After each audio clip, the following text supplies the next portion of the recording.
Je m'appelle Pierre-Édouard Bellemare, joueur attaquant de l'équipe de France de hockey sur glace. Et de récemment, Tampa Bay Lightning.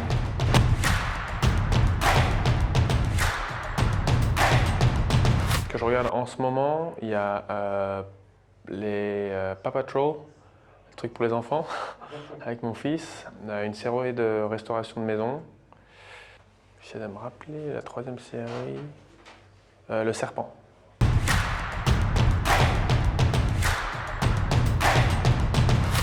Au début de ma carrière, quand j'étais à Rouen, on se retrouvait souvent à s'entraîner avec les lutteurs. Et puis, ils avaient une façon de s'entraîner qui était un peu différente de nous. Je me suis dit que ça peut être pas mal d'entraîner quelque chose de différent que juste soulever des poids et faire des sauts. Et puis, après quelques années, c'est quelque chose qui est devenu une habitude. Donc, j'ai passé les lutteurs, j'ai fait un peu de judo, essayé la MMA, mais c'était un peu plus dangereux, la boxe. Et puis là, récemment, j'ai rencontré quelqu'un qui fait du kung-fu, du coup, je me suis dit pourquoi pas. Donc, ma femme et moi, on fait du kung-fu ensemble. Puis sinon, j'aime beaucoup le tennis, j'aime beaucoup le ping-pong, tous les jeux de raquettes, je suis assez friand.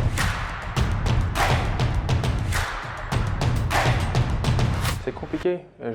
Souvent, j'essaie de voir le positif dans tous les endroits, mais je pense qu'il y a beaucoup d'endroits dans le monde où ça devrait être hors jeu par rapport à comment les gens sont traités, tout ça, mais moi, honnêtement, j'ai pas d'endroit ou de souvenir où ça a été horrible.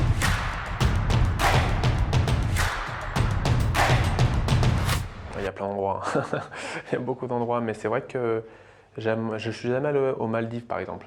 Je vois des images, tout ça, ça a l'air magnifique. Donc, il ne faut pas que ma femme elle voie le documentaire, parce que c'est sûr qu'elle va me dire, bon, on y va.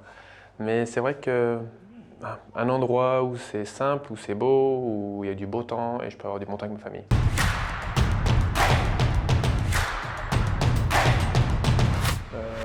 Plus jet ski, je pense.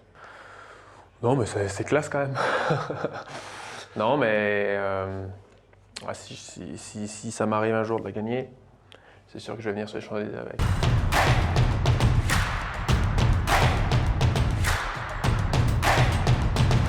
Moi, comme je l'ai dit, il y a beaucoup de gens qui sont traités de la mauvaise façon. Il y a beaucoup de gens qui ont... C'est un peu injuste, il y a beaucoup de systèmes qui sont faits. Moi, j'ai vécu dans 3 pays. Dans les 3 pays, il y a des systèmes qui sont des fois pas spécialement poussés à ce que les gens aient un peu de succès. Donc,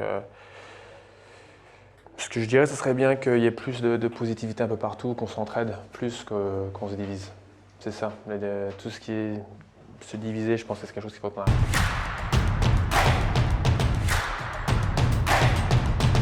Ma femme est gastro-sommelière. Du coup, oui, 100%.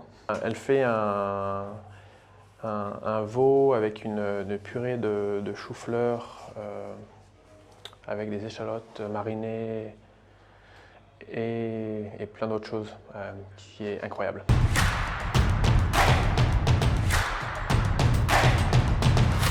Forcément, les grosses victoires, et les gros moments de camaraderie.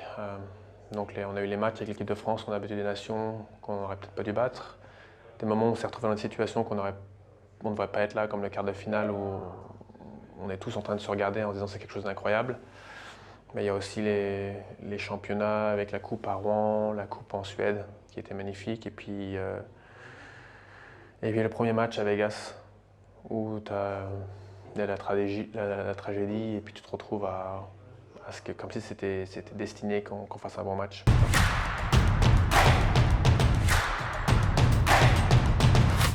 Pire, plus ou moins toutes les défaites. Il y en a eu qui ont été vraiment très difficiles, comme la qualif olympique il y a 5 ans de ça en Norvège. Celle-là elle a vraiment été douloureuse.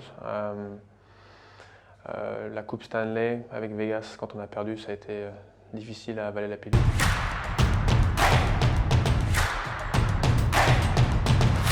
Je suis pas fan de rester spécialement tout le temps avec le groupe. J'essaie de m'investir dans les villes dans lesquelles je vis, parce que c'est pas le hockey, ça reste mon travail.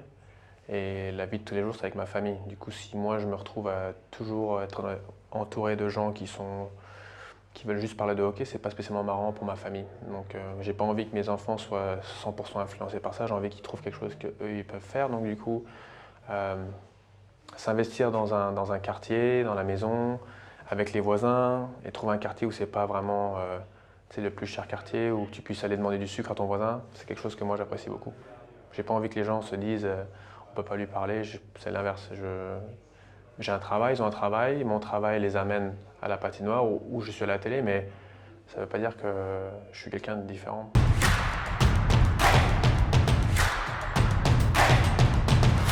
Ambianceur, non, je pense qu'on a Sacha qui fait assez déjà. Après, t'as Antonin Manavian, t'en as plein, mais Sacha, c'est quand même. T'as Berton qui est assez incroyable, mais Sacha, c'est un autre niveau.